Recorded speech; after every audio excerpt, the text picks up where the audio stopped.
नरेंद्र मोदी की रैली को भी देख रहे थे, क्या था? राजीव जी, हम वहां पे खड़े हैं जो बस्तर का इलाका 12 सीटों का, वो ये तय करता है कि रायपुर कौन जाएगा, सत्ता की सीट पे कौन बैठेगा।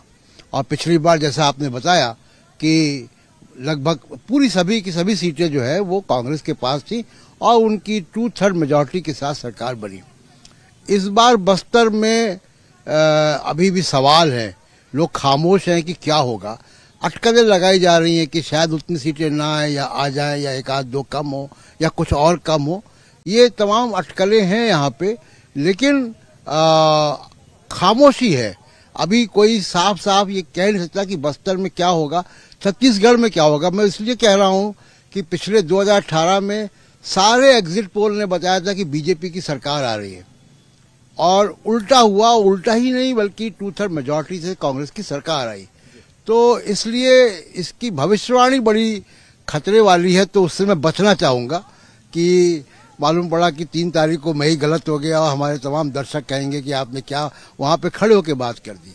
दूसरी बात की देखिए, जो छत्तीसगढ़ में ओवरऑल हम लोग देखते आ रहे हैं, यहाँ पे एक बड़ी जो बीजेपी की तरफ से चूक हुई है, और वो चूक केवल छत्तीसगढ़ में नहीं है राजीव जी, वो चूक राजस्थान में है, वो चूक मध्य प्रदेश में है कि इन्होंने अपने नंबर 1 नेताओं को पवेलियन में बैठा दिया। मोदी साहब उनका नाम तक नहीं ले रहे।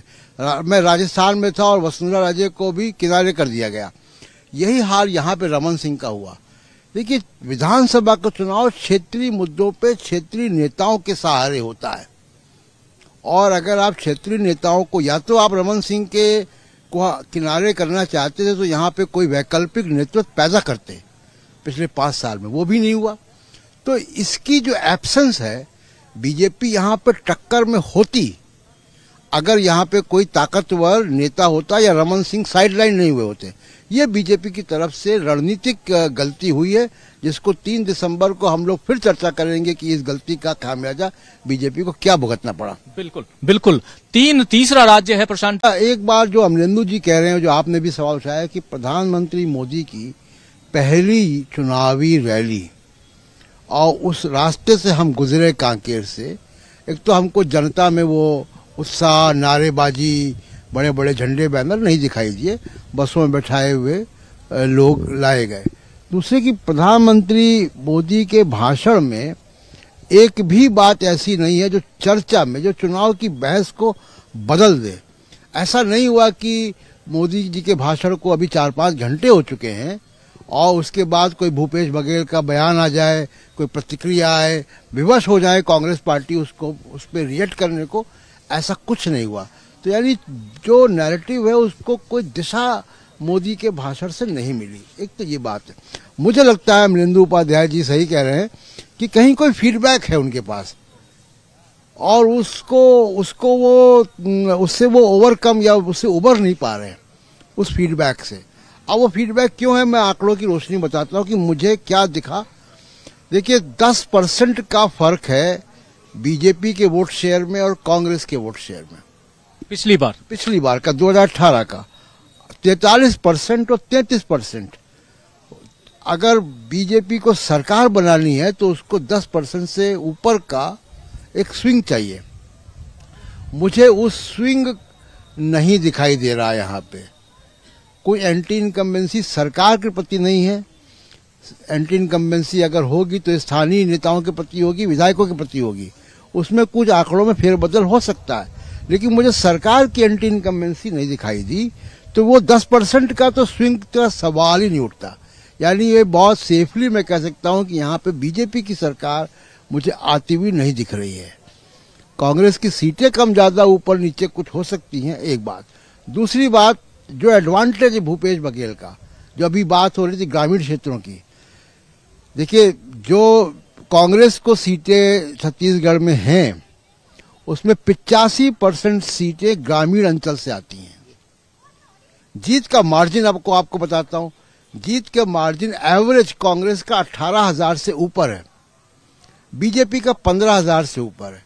अब आप सोचिए कि इस मार्जिन को बीजेपी को कवर करने के लिए और अपने नेताओं को जिताने के लिए कितना बड़े स्विंग की जरूरत होगी। वो स्विंग, वैसा स्विंग मुझे मध्य प्रदेश में दिख रहा है। वो लहर या वो बातें वो छत्तीसगढ़ में नहीं दिखाई दे रहा है। तो इसलिए ये जो 85% रूरल सेक्टर में है और जो ग्रामीण मुद्दे हैं, सबसे बड़ा मुद्दा जो मुझे दिखाई दिया कर्ज माफी का, किसान बड़े खुश हैं। अभी धान की खरीदी चल रही है, उससे किसानों को राहत है। तो ग्रामीण मुद्दों पे, किसानों के मुद्दों पर जो है वो भूपेश बघेल की सरकार के साथ लोग हैं, रहेंगे। तो मुझे लगता है कि जो ग्रामीण क्षेत्रों से उनकी बढ़त कामयाब रहेगी। जो कुछ थोड़ा बहुत फर्क होना होगा वो शहरी क्षेत्रों से हो सकता है, हो जाए। दूसरी एक बात और मैं कहना चाहता हूँ राजीव जी, राजस्थान और दिल्ली की बात भी करना चाहता हूँ 1 मिनट के लिए। राजस्थान में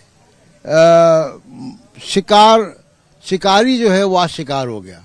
शुरू में प्रोफेसर अखिल स्वामी ने ये बात की है कि बहुत बड़ा मुद्दा वहां पे ईडी अब बनेगा।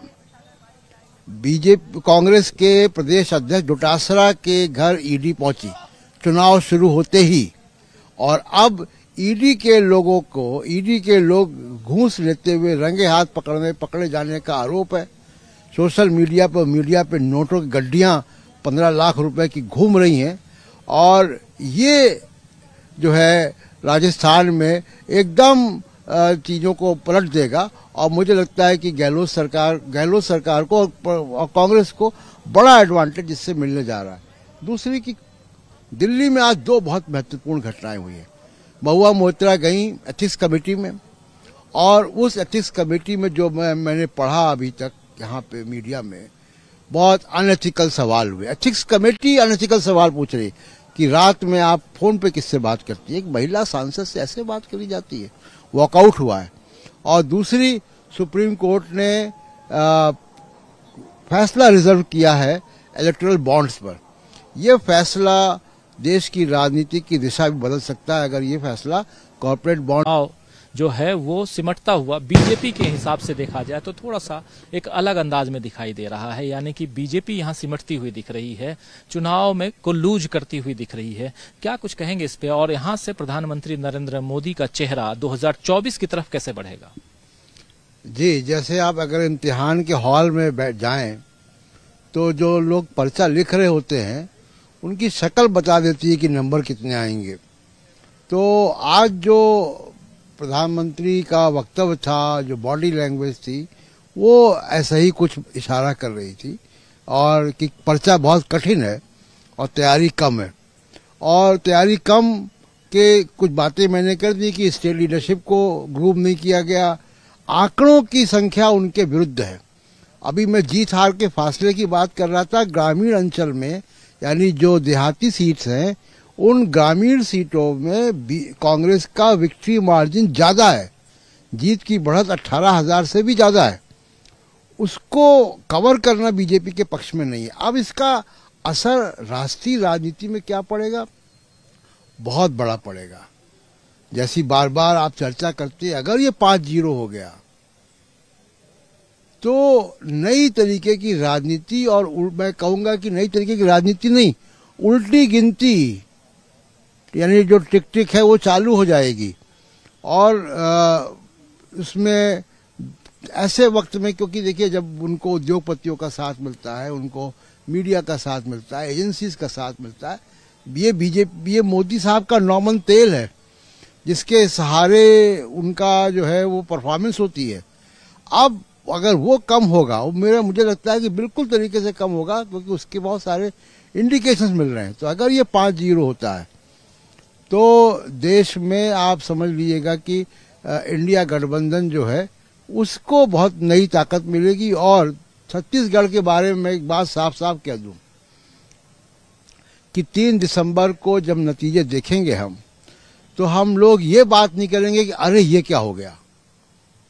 ऐसा कुछ नहीं होने जा रहा है। थोड़ा बहुत क्लिनिकल फर्क होगा जो होगा।